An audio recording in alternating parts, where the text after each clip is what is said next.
습관의 중요성에 대해서는 강조하는 부분들이 많이 있습니다. 성공학에서도 이야기도 하고 속담에서도 이 습관의 중요성은 강조하는 표현들이 많이 있죠. 3살 버릇이 80까지 간다라는 부분이 이 속담이 대표적입니다. 우리나라만 그런 것이 아니라 외국에서도 그러더라고요. 영어 속담에는 습관은 제2의 천성이다 라는 표현이 있습니다. 신앙의 세계에서도 마찬가지인데요. 신학자들은 습관이 영성이다라고 이야기합니다. 오늘 저와 여러분은 그리스도인으로서 어떤 습관, 어떤 제2의 천성을 가지고 있는지를 돌아볼 수 있기를 소망합니다. 특별히 바울의 사역 현장을 통해서 우리가 꼭 갖추어야 되는 습관, 제2의 천성을 되새기고 정말로 그 습관을 이제부터 갖추어가는 저와 여러분이 되기를 소망합니다. 오늘 우리가 읽은 본문은 바울이 빌립보 지역에서 귀신 들린 여종 하나를 고쳐주었다가 그 주인들이 고발해서 매를 맞고 감옥에 갇힌 상황입니다. 감옥에 갇혀 있는데 그는 감옥 안에 더군다나 착고에 채워져서 갇혀 있었는데요. 그런 바울과 그의 일행들은 한밤중에 기도하며 찬송하고 있습니다. 여러분, 바울은 어떻게 해서 매를 맞고 옥에 갇혀 있는 상황에, 더군다나 옥에 갇히게 된 상황도 귀신 들린 여종을 고쳐준 거죠. 귀신을 쫓아내 주었으니까. 좋은 일을 하고 매를 맞고 옥에 갇힌 겁니다. 그런 상황인데 어떻게 바울은 기도하고 찬송할 수 있었을까요? 실력이 없으면 눈치라도 있어야 됩니다. 습관입니다. 때로는 눈치가 실력이기도 합니다. 어쨌든 이 습관을 갖추었기 때문인데요. 사실 바울이라고 해서 이런 상황에 기도하는 게 쉽진 않을 것입니다. 우리와 같은 사람이니까. 제가 그 입장이라면 기도 안 하고 착고에 채워져 있지만 손을 막 친다든가 발을 막 동동 구른다든가 막 화가 나서 어쩌지 못하고 있을 것 같아요. 그런데 바울은 한밤중에 기도하고 찬송했다라는 것이죠. 우리의 신앙의 모델은 물론 믿음의 선조들이 많지만 가장 완벽한 우리의 신앙의 모델은 누구입니까? 예수님이십니다. 예수님에 대해서 성경이 기록하는 습관은 단 하나 있습니다. 뭘까요? 기도입니다. 너무 잘하시네요. 예수님이 겟세마네 동산에서 기도하실 때 십자가에 달리시기 전날 겟세마네 동산에 기도하는 이야기가 기록되어져 있는데요. 누가복음 22장에. 그런데 그 기도 장면을 묘사할 때 예수님이 습관을 따라 감람산에 가셔서 기도하신다라고 분명히 설명합니다. 예수님은 이 기도하는 습관이 있으셨죠. 그래서 때로는 한밤중에, 때로는 새벽에, 때로는 사람들을 피해서 산으로 올라가셔서 그렇게 기도하셨습니다. 예수님만이 아니라 우리에게 있는 구름같이 허다한 믿음의 증인들이 기도하는 습관을 가지고 있었습니다. 특별히 다니엘 같은 경우는 기도하면 더 어려운 상황입니다. 어려움이 닥칩니다. 실제로 사자굴에 던져졌습니다. 그런데 그렇게 처해진다, 사자굴에 던져진다라는 그 규정에 왕의 도장이 찍힌 것을 알고도 다니엘은 전에 하던 대로 하루 3번씩 예루살렘을 향하여 문을 열고 하늘의 하나님께 기도했습니다. 전에 하던 대로 했다라는 거죠. 그렇게 기도하는 습관을 가지고 주님을 바라고 의지하다 보니까 위협이 있어도, 위기가 있어도, 하기 어려운 상황이어도 기도할 수 있었던 것입니다. 오늘 본문에 이 바울은 습관을 따라라고 되어 있진 않지만 16장 안에 있는 사건들만 살펴보아도 바울이 기도가 습관이 된 사람이다라는 것을 분명히 알 수가 있습니다. 하나하나 살펴보고요. 만약에 그런 습관을 갖췄다라고 한다면 바울이 지금 이 빌립보 감옥에서 기도한 내용은 뭐였을까요?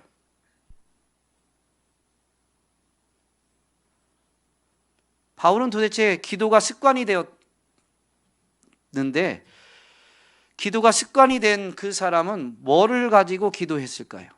무슨 기도 제목으로 기도했을까요? 네? 크게 말씀하셔도 돼요.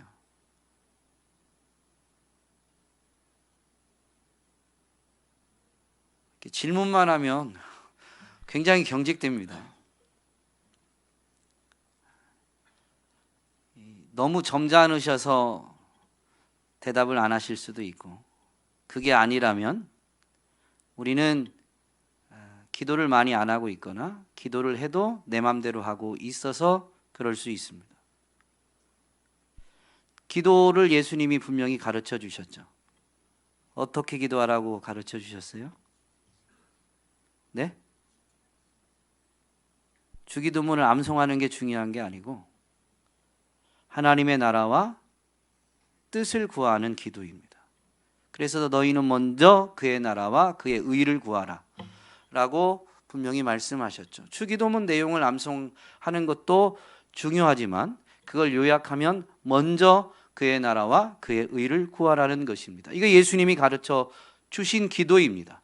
그렇다면 신앙의 가장 완벽한 모델이 예수님이고 그분이 그렇게 기도하셨고 그렇게 우리에게 가르치셨다면 정말 우리는 참된 그리스도인으로서 어떻게 기도해야 돼요?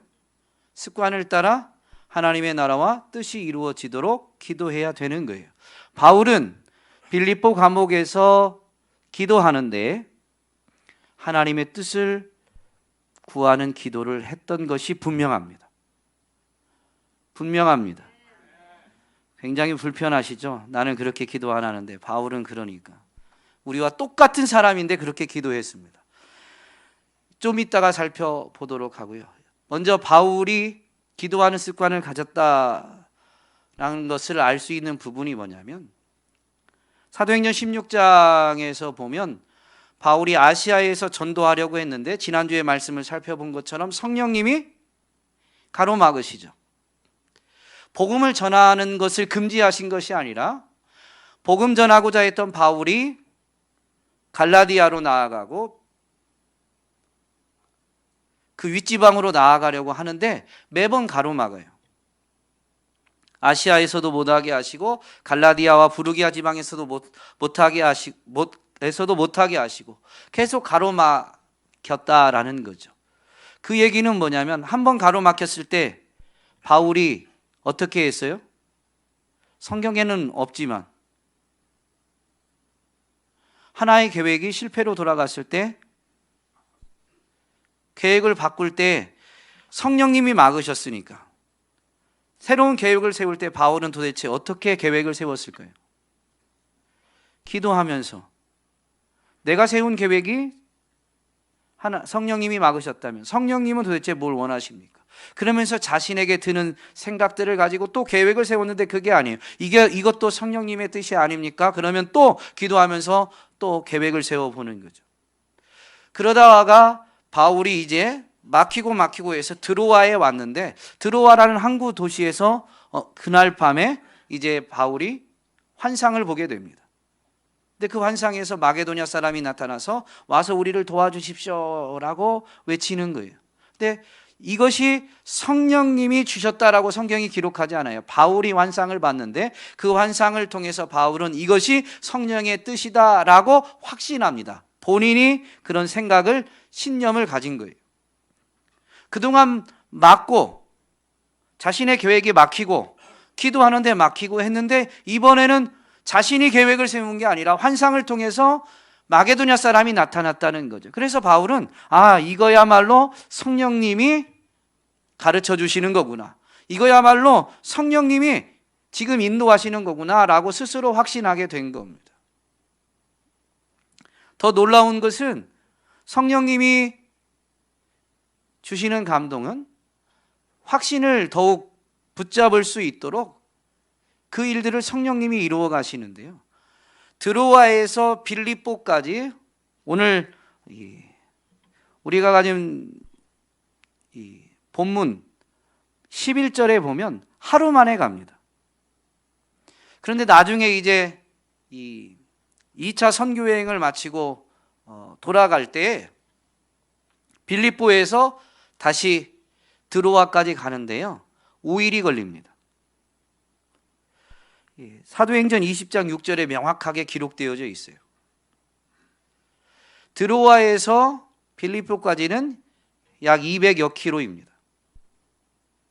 똑같은 거리를 갈 때에는 하루 만에 갔는데 나중에 돌아갈 때에는 5일이나 걸렸다는 거죠. 나중은 또 나중에 생각하고. 그러면 이 거리를 하루 만에 갔다라는 것은 적어도 어떤 의미냐면요, 배를 타고 이 드로아에서, 지역 이름이 사모드라게, 그리고 네아폴리가 항구거든요. 빌립보에 인접한 항구. 거기까지가 이제 사실 이 거리의 대부분입니다. 배를 타고 주로 이동했는데 이 거리를 이동하는데 갈 때는 하루, 올 때는 닷새다라고 한다면 갈 때 적어도 순풍에 돛달듯이 항해가 순적하게 이루어진 거예요. 그러면 그 배를 타고 가는 바울은 환상을 통해서 성령님이 이렇게 가르쳐 주셨구나, 이게 하나님이 나를 향한 계획이구나 라고 생각을 했는데, 그래서 그동안은 가려고 할 때마다 다 막혔는데 이제 배를 타고 가는 그 항해길이 순풍에 돛달듯이 가고 있어요. 그러면 어떤 마음이 들까요? 성령님이 정말로 이 일을 이루어 가시는구나, 이거 정말로 성령님이 기뻐하시는구나. 물론 나중에 다른 생각이 들 수도 있지만 적어도 항해하고 빌립보에 이를 때까지, 아니 빌립보에 이르러서도 이루어진 사건들을 보면 바울은 이 마게도냐 지방 빌립보에서 복음을 전하는 것이 하나님의 뜻이다라는 것을 더욱 확신하게 됩니다. 그러면 이렇게 항해를 통해서, 이동하는 여정을 통해서 성령님의 뜻에 내가 순종하고 있다라는 확신을 갖게 되었어요. 그러면 더 이상 기도하지 않아도 될까요? 그렇지 않죠. 빌립보 성에 도착한 바울이 제일 먼저 한 게 뭐예요? 기도할 곳을 찾는 겁니다. 왜 바울은 지금 성령님의 인도하심을 따라가고 있어요. 그래서 일도 순적하게 되어졌어요. 그런데도 바울은 왜 빌립보 성에 들어서자마자 기도할 곳을 찾았을까요? 기도가 습관이 되어 있으니까 기도할 곳을 찾는 거예요. 빌립보 성에 와서 복음을 전하지만 그는 기도가 습관이 되어 있습니다. 여기서도 복음 전하는 일을 자신의 계획과 자신의 실력으로 이루는 게 아니라 하나님이 가르쳐 주셔야, 그리고 하나님이 지혜와 능력을 주셔야 이 일을 감당할 수 있다는 분명한 믿음이 있는 거죠. 그 믿음이 행위적으로 표현된 게 기도입니다. 그래서 기도하는 거예요.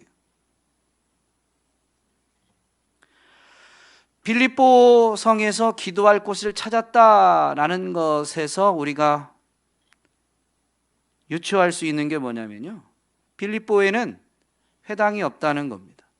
아시아 지역에서는 어느 도시에 가든 바울이 제일 먼저 뭐를 찾아갔어요? 회당을 찾아갔습니다. 회당에 모이는 유대인들에게 복음을 전하는 게 목적이기도 하지만 회당은 유대인들이 모이는, 여호와를 섬기는 유대인들이 모이는 모임의 장소. 그래서 유대인들이 유대 신앙을 가지고 모여서 뭐를 해요? 예배합니다. 예배의 요소가 말씀과 기도죠. 그러니까 바울은 회당을 먼저 찾아갔다라는 게 사실 이전에 아시아 지역에서의 여러 도시에서 갖는 의미는 뭐냐면 복음 전할 곳을 찾기도 한 거지만 기도할 곳을 찾기도 한 거예요. 그런데 이제 빌립보 성에 와서 보니까 회당이 없어요. 그래서 뭐를 찾아요? 복음 전할 대상을 먼저 찾은 게 아니라 기도할 곳을 찾는 겁니다.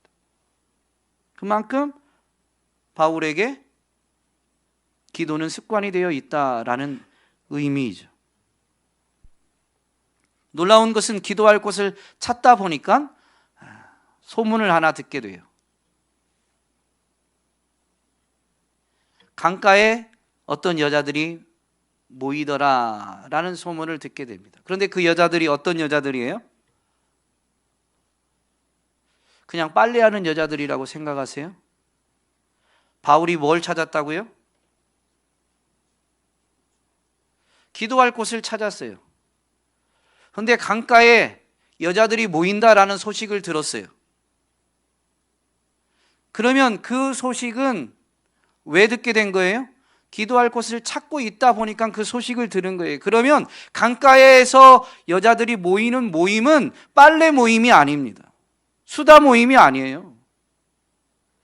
그 중에 하나가 나중에 바울이 복음을 전할 때 회심하게 되는 루디아인데, 루디아가 회심하기 전에 그 자주색 옷감 장사라는 직업과 함께 루디아를 소개하는 설명이 있는데 하나님을 경외하는 여자다라는 겁니다. 여호와를 경외하는 사람이에요. 그러니까 루디아가 유대 여자는 아니지만 적어도 예루살렘 교회도 히브리파 유대인과 헬라파 사람들이 모여 있는 것처럼, 또 바울이 소아시아에서 복음 전할 때 회당에 가서 보면 유대인들만 있는 게 아니라 유대교로 개종한 경건한 사람들, 헬라 사람들도 있었다는 거죠. 이방인들도. 그럼 빌립보 성에 기도처를 찾고 있는데 하나님을 경외하는 사람들이 모여서 예배하고 기도하고 있었다라는 겁니다. 그 사람들이 유대 여자가 있을 수도 있고, 또는 유대 여자나 더해서 루디아처럼 유대교로 개종한 경건한 사람들이 모여 있었던 겁니다. 그 루디아가 바울을 만나서 복음을 듣고 회심해서 그녀와 온 가족이 이제 회심하고 세례를 받아서 구원을 얻습니다. 그리고 루디아는 자기 집을 개방해서 바울과 그의 일행을 영접하고 거주하게 하죠. 바울이 빌립보 성에서 머무는 동안 이 루디아의 집은 믿는 사람들이 모이는 처소가 됩니다. 빌립보 교회의 시작이 루디아의 집입니다. 여러분, 빌립보 교회가 어떻게 시작됐어요? 기도로 시작됐죠. 기도처를 찾는 바울과 기도하니라고 안식일마다 강가에 모였던 여자들 중에 루디아가 만나면서 빌립보 교회가 시작된 거예요. 여러분, 예수님이 이 땅에 사람의 몸을 입고 오셔서 구원 역사를 이루실 때 마지막 한 주간 동안 예루살렘으로 올라가서 지내시죠. 그 예루살렘에 올라가셔서 성전을 새롭게 하십니다. 그 성전을 청결하게 하고 성전을 새롭게 하실 때 그 성전을 향해서 뭐라고 말씀하셨어요? 내 집은 만민이 기도하는 집이다. 여러분, 성전은 건물이 아니라 이제 그 성전을 새롭게 하면서 분명히 예수님이 나타내 주셨는데, 이 성전을 헐라 내가 사흘 만에 세우리라. 예수님이 십자가와 부활을 통해서 이제 세워지는 게 성전이에요. 예수님의 십자가와 부활을 믿는 믿음으로 모인 사람들의 모임이 성전이 되는 거예요. 그게 교회죠. 그래서 바울은 고린도 교회에 너희가 하나님의 성전인 것을 알지 못하느냐라고 분명히 질문을 던지지 않습니까? 이 건물이 성전이 아니에요. 이제 저와 여러분이 여기 모였기 때문에 이 건물을 성전이라고도 일컫지만 진짜 성전은 저와 여러분의 모임인 거죠. 근데 이 모임은 뭐 하는 모임이어야 된다? 성전은 뭐 하는 곳이다? 기도하는 곳이다. 여러분, 성전은 기도에 의해서 세워지게 된 겁니다. 적어도 우리 편에서 보면. 하나님이 보실 때 하나님의 집을 어떻게 세우셨냐면 예수 그리스도의 피로 세우셨죠. 그건 하나님이 세우신 거예요. 근데 그 은혜를 입은 우리가 교회를 세우는 것은 뭘로 세우냐면요, 여러분, 기도로 세웁니다.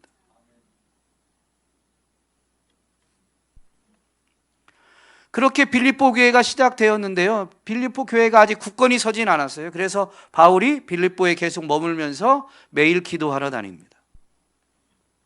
매일 기도하러 다니는데 어느 날부터인가 귀신 들린 여종 하나가 따라다니면서 자꾸 소리 지릅니다.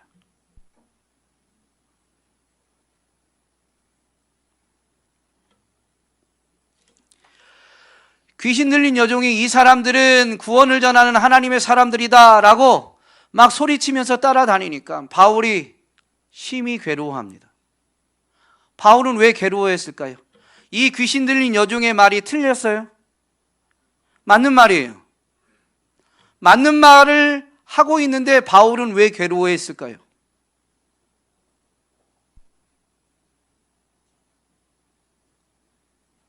바울이 뭐 하러 다니는데 따라다녔다고요?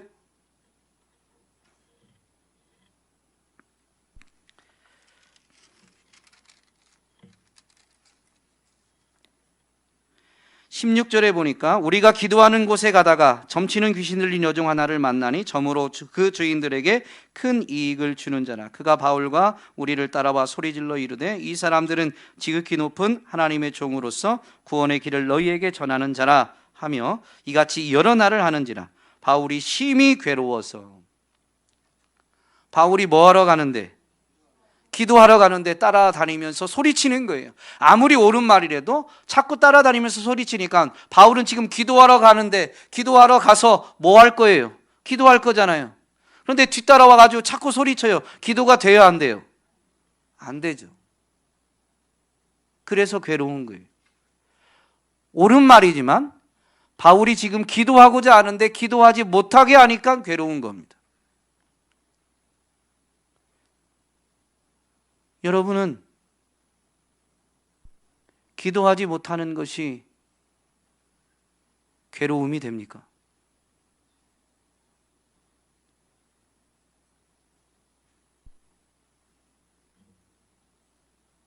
그리스도인들이 기도하지 않는 게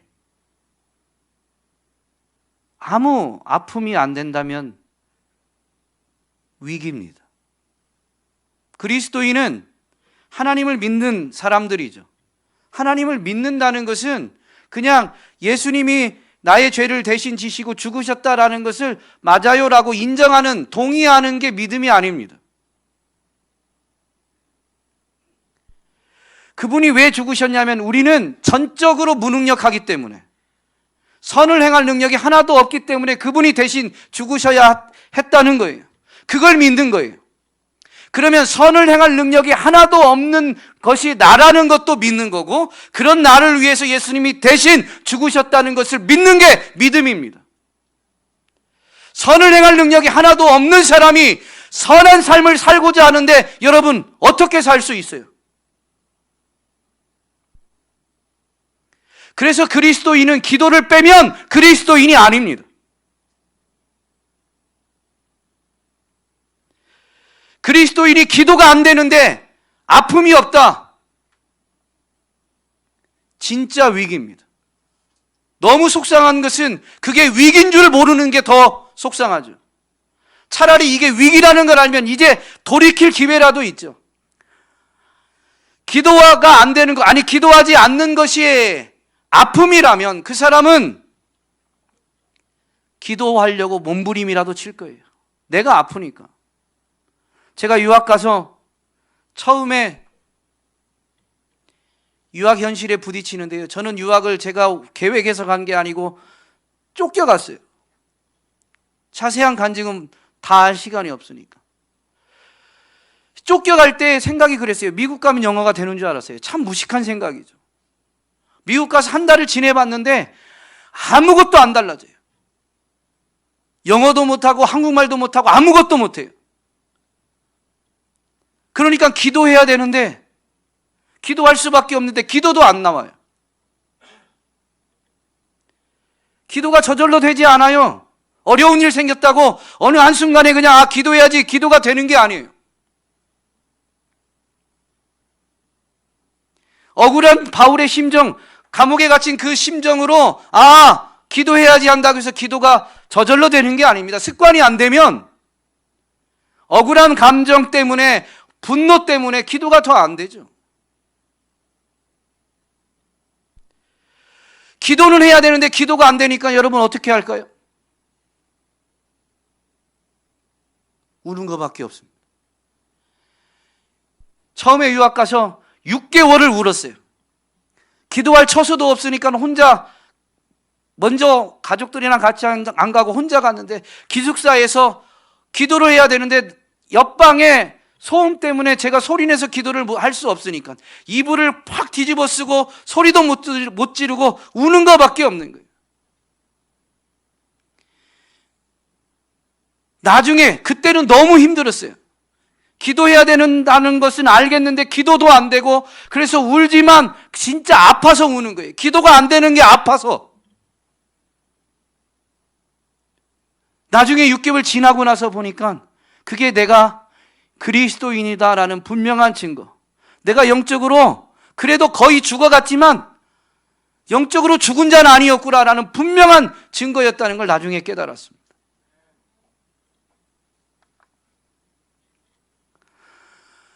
그러다 보니까 바울이 기도가 안 돼서 심히 괴로워서 결국엔 귀신 들린 여종에게서 귀신을 쫓아냅니다.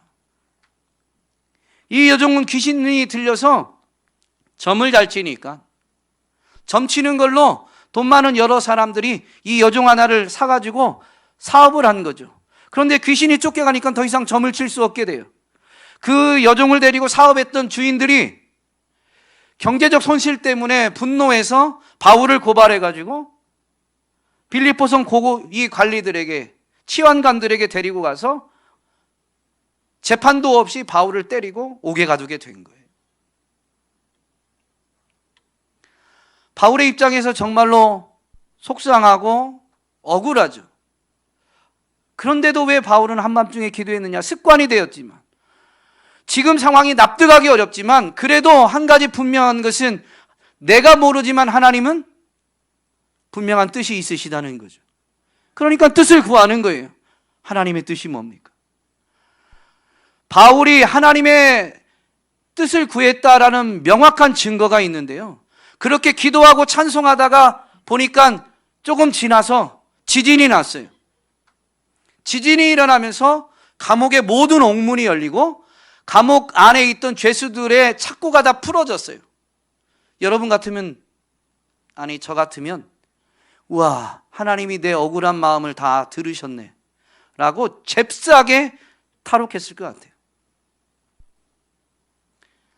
아마 대부분은 그렇게 생각하지 않을까 생각이 됩니다. 왜냐하면 나중에 간수가 와서 보고 죄수들이 다 탈옥했다고 여기고 자결하려고 합니다. 일반적인 생각이라는 거예요. 근데 바울이 탈옥을 안 했어요. 왜 안 했을까요? 매를 맞고 감옥까지 오게 된 것이 납득이 되지 않아요. 그러나 하나님은 분명한 계획이, 뜻이 있으시다는 거죠. 그래서 하나님의 계획, 하나님의 뜻을 묻게 되었는데 하나님의 뜻을 깨달았을까요? 못 깨달았을까요? 아직 못 깨달았어요. 하나님의 뜻이 뭔지 모르지만 뜻은 있는데 뜻이 뭔지를 몰라요. 그러는 중에 옥문이 열렸다는 거죠.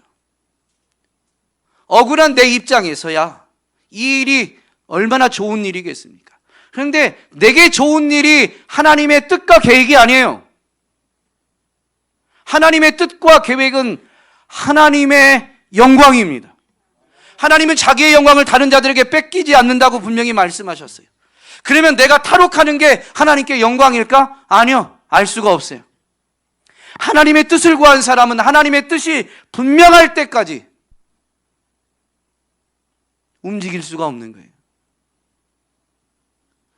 내게는 좋지만 하나님의 뜻과 상반될 수 있거든요.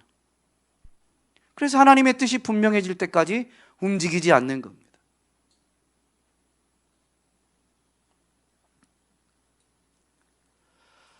만약에 바울이 감옥에서 하나님 저 억울해요, 저 복음 전하다가 붙잡히고 매 맞고 이렇게 됐는데 하나님 저 너무 억울해요, 하나님 제 억울함을 들어주세요, 제가 매 맞을 이유도 없잖아요, 제가 갇혀야 될 이유가 없잖아요, 저 여기서 풀려나게 해주세요, 그렇게 기도했다면 옥문이 열리자마자 뛰어나가야죠. 기도 응답이 됐으니까. 바울이 안 나갔다는 것은 자기의 억울함을 해결해달라고 기도하지 않았다는 증거고, 여기서 풀려나게 해달라고 기도하지 않았다는 증거입니다. 그게 기도 응답이 아니다라는 건 분명하니까.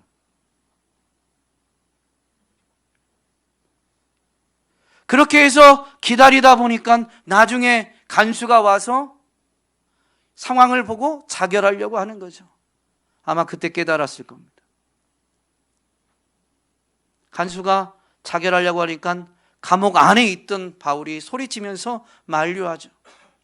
우리가 다 여기 있다.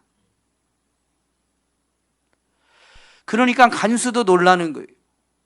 도대체 이 사람들은 이런 상황에 안 도망갔다고? 바울이 귀신을 쫓아내고 예수 이름 때문에, 하나님 때문에 감옥에 갇혀 있는 건 알았으니까. 그러면 바울에게 와서 이 간수가 묻죠.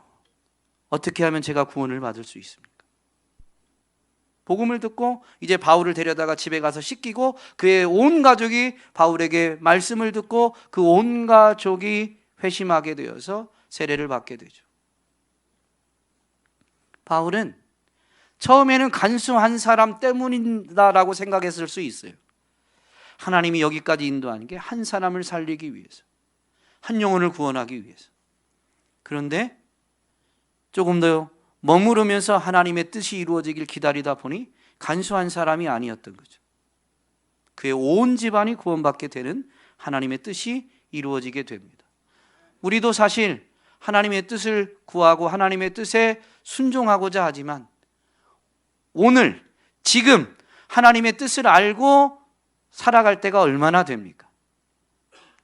오늘이라는 순간에 지금 하나님의 뜻을 온전히 분별할 수 있는 사람은 아무도 없습니다. 그저 매 순간 하나님의 뜻을 구하고 정말로 하나님의 뜻에 맞는지 확인하면서 두드리면서 가는 거죠. 그런데 하나님의 뜻을 구한 사람은 결국엔 알게 돼요. 아, 이래서 하나님이 그때 내가 좀 억울한 일을 겪게 하셨구나. 아하, 이래서 하나님이 내게 어려움을 허용하셨구나.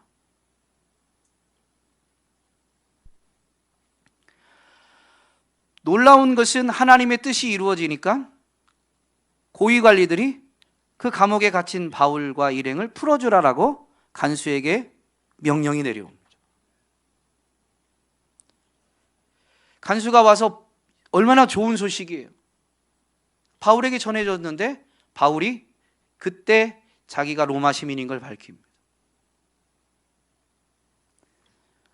그 이전에 밝혔으면 억울한 일을 겪지 않았을 수도 있었을 텐데 그 이전에 밝히지 않았죠.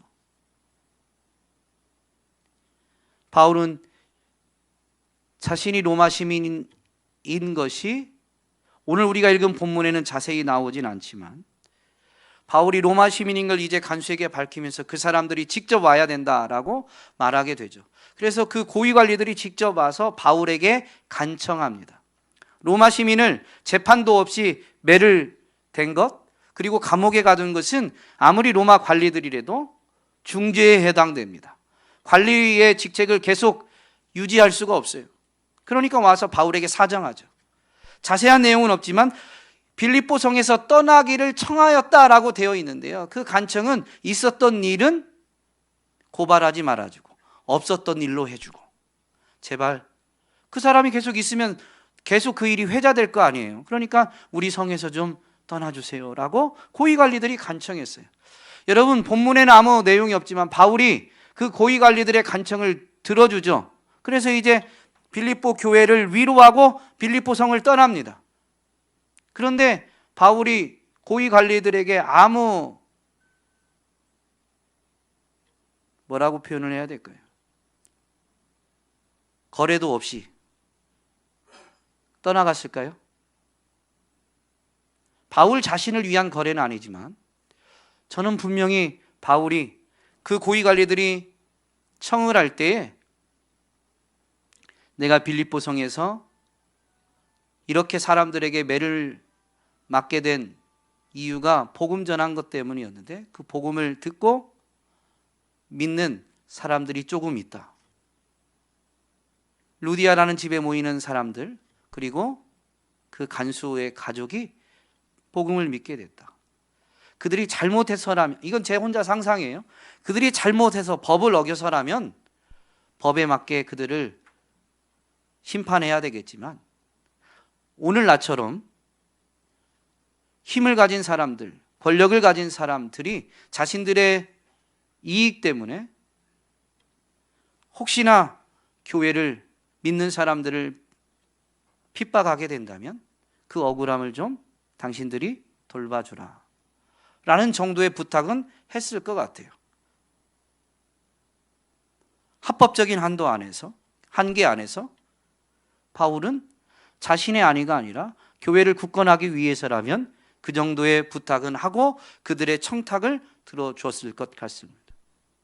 어쨌든 지나고 나서 보니까 로마 시민으로서 억울한 일을 당하지 않아도 되는데 억울한 일을 당하게 된 것이 이제 갓 세워진 교회가 보호받는 데에 쓰임받을 수 있게 된 거죠. 그래서 바울은 분명히 그것조차도 주님의 뜻을 이루어가는 것이기에 교회가 굳건히 세워지는 거니까 기뻐하고 즐거워하며 갔을 겁니다. 매 맞은 곳이 욱신욱신해도 매 욱신욱신하는 데를 만지면서 씩 웃고 가는 거죠. 맞길 잘했다. 왜요? 안 아파서가 아닙니다. 하나님의 뜻이 이루어지는 것이 자신의 기도 제목, 소원이었기 때문인 거죠. 그리스도인의 제2의 천성은 기도인데요.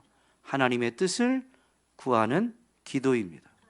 오늘 저와 여러분이 기도하지 않는 것, 기도가 안 되는 것을 아파하면서 하나님 앞에 와서 애통해하면 애통하는 자는 복이 있나니 위로를 받게 됩니다. 우리의 눈물도 신음도 주님이 들으심을 분명히 확인하게 될 거고, 그렇게 기도가 계속 이어져 가면 하나님의 뜻을 분별하고 오늘 시온 찬양대가 찬양으로 선포한 것처럼 주님의 뜻에 순종하며 나아갈 수 있게 되는 거죠. 여러분, 순종하며 나아가는 그 길에 어느 시점에선가는 내가 정한 때가 아니지만 하나님의 때에는 하나님의 크심을, 하나님의 살아계심을, 하나님의 위대하심을 체험하며 간증하게 되실 줄로 믿습니다.